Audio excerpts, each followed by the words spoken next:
नमस्कार साथियों, N V Sanskrit classes में आपका हार्दिक स्वागत और हार्दिक अभिनंदन करती हूं। तो आज हम चर्चा करेंगे कि रीट मेंस एग्ज़ाम के लिए मेरा टाइम टेबल क्या होना चाहिए कि मेरा सिलेबस कम से कम 5 से 6 बार अच्छे से क्लियर हो जाए और मेरा सिलेक्शन भी हो जाए साथ के साथ। तो मैं किस प्रकार से तैयारी करूं, मेरा टाइम टेबल क्या होना चाहिए ताकि मेरा डेली का रूटीन सही हो, डेली तैयारी सही कर सकूं और मेरी रेगुलरिटी बरकरार रहे। तो आपको सबसे पहले आपको सिलेबस आपके टेबल पे होना चाहिए। सिलेबस आपको अच्छे से क्लियर कर लेना है। ई मित्र की दुकान पे जाना और आप सिलेबस निकलवा कर लाना।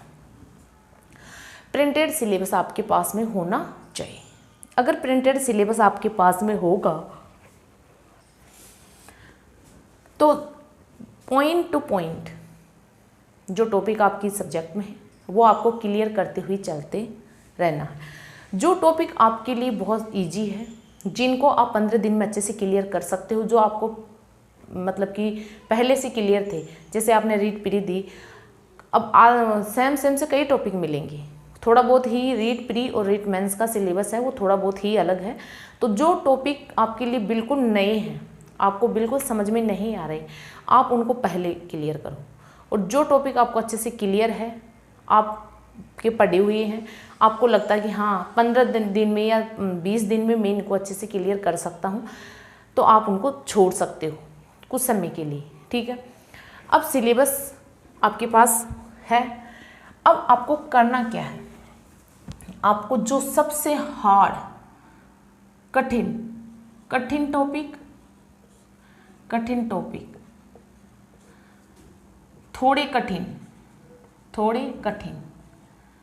और सरल टॉपिक, आपको 3 कैटेगरी बनानी है आपके सिलेबस में से। जो कठिन टॉपिक है, जो थोड़ी कठिन है और जो थोड़े मतलब कि सरल है। तो थोड़ी कठिन है, जो कठिन टॉपिक है वो आप मतलब कि आपको इस तरीके से डायग्राम बना के जो कठिन टॉपिक है वहाँ एक ऐसे सारणी बना के उन कठिन टॉपिक को लिख लेना चाहिए। थोड़ी कठिन है उनको यहाँ पे रख लीजिए और जो बिल्कुल इजी है इनको आप यहाँ रख लीजिए। क्लियर। अब आपकी एग्ज़ाम में अभी बहुत समय बाकी है, कम से कम 6, 7, 8 महीने आपके एग्ज़ाम में बाकी है। तो जो कठिन टॉपिक हैं आपके, उनको आप अच्छे से क्लियर कर सकते हो। शुरू के 3-4 महीने आप इनको दे सकते हो और इनको आप बिल्कुल इजी बना सकते हो। और साथ के साथ में इनको जो थोड़े कठिन है इनको भी आप लेते हुए चल सकते हो। ये आपके पढ़ने का एक बेस्ट तरीका है, स्मार्ट स्टडी का बेस्ट तरीका है। अब आपने ये तीनों कैटेगरी निश्चित कर ली कि हाँ मेरी ये टॉपिक बहुत हार्ड है, ये टॉपिक थोड़े कम हार्ड है। ठीक है, तो अब क्या करोगे आप, अब आपको सुबह 4 या 5 बजे, आप जितने बजे भी उठते हो आप अपनी सुविधा अनुसार, 5 बजे तो आपको उठ जाना ही चाहिए मेरे हिसाब से, क्योंकि पढ़ने वाले बच्चे ज़्यादा देर 6 घंटे की नींद आपके लिए काफ़ी है। अगर आप तैयारी भी कर रहे हो तो 6 घंटे आपके लिए पर्याप्त है नींद लेने के लिए। लेकिन 6 घंटे से ज़्यादा की नींद मत लेना। आप हो सको तो आप बीच में 10-20 मिनट की झपकी ले सकते हो, बाकी 6 घंटे फाइनल कर लो कि हाँ 6 घंटे तो आपको नींद लेनी ही है। क्योंकि आप थोड़े 3 घंटे 4 घंटे लोगे तो आपका डिप्रेशन बढ़ जाएगा, अच्छे से पढ़ाई नहीं कर पाओगे, है ना। तो आपको 6 घंटे की नींद तो लेनी है ही है। ठीक है, अब आप 5 बजे उठते हो मानो, तो आप 5 बजे उठ के थोड़ी बहुत वॉक कर लो, चाय पानी पी लो, फ्रेश हो लो और आपकी जो दिनचर्या है उससे निवृत्त हो लो। यानी आधा घंटा आप टहल लो, कुछ भी कर लो, आप अपनी कोई भी काम आप कर सकते हो। फिर आप 1 घंटा या फिर 1.5 घंटा, इतनी देर तक आप सबसे पहले आपको मनोविज्ञान पढ़नी चाहिए। क्या पढ़नी चाहिए? मनोविज्ञान। क्योंकि मनोविज्ञान आपके फर्स्ट ग्रेड में, सेकंड ग्रेड में, रीट मेंस में, रीट प्री में सभी में काम आती है। ठीक है, तो ये पार्ट ऐसा है जो सुबह सुबह ताज़ा दिमाग से बहुत अच्छे से क्लियर होता है ना, बहुत अच्छे से क्लियर होता है, मेरा खुद का एक्सपीरियंस है। इसके बाद में आप 1 से 2 घंटे तक आप अपने घर का काम कर सकते हो। उसके बाद में आप जीके पढ़ लो,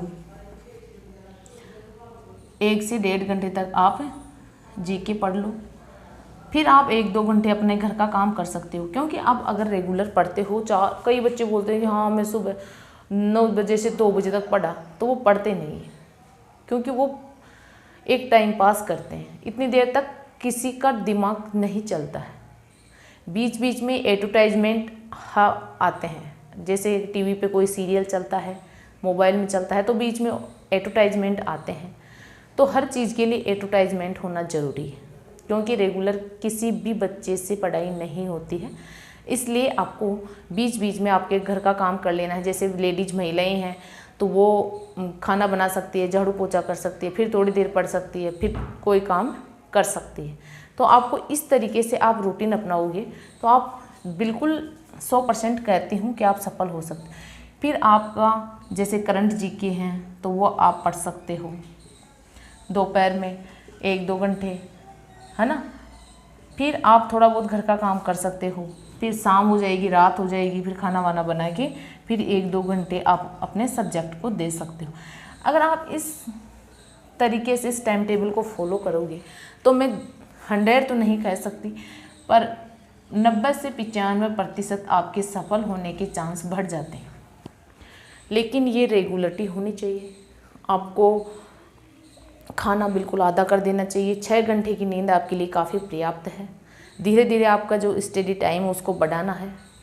पहले दिन आप 2 घंटे पढ़ते हो, दूसरे दिन 2.5 घंटे, तीसरे दिन 2.5 घंटे, चौथे दिन 2.5 घंटे, फिर 5वें दिन आप 3 घंटे, फिर 3.5, फिर 4, ऐसे आप अपने स्टडी टाइम को बढ़ा सकते हो। एक साथ आपको स्टडी टाइम नहीं बढ़ाना है, ठीक है। अगर आप इस तरीके से फॉलो करोगे तो मैं दावा करती हूँ कि आप 100% सफल हो सकते हो। फिर मिलते हैं अगली क्लास में। जय हिंद, जय भारत।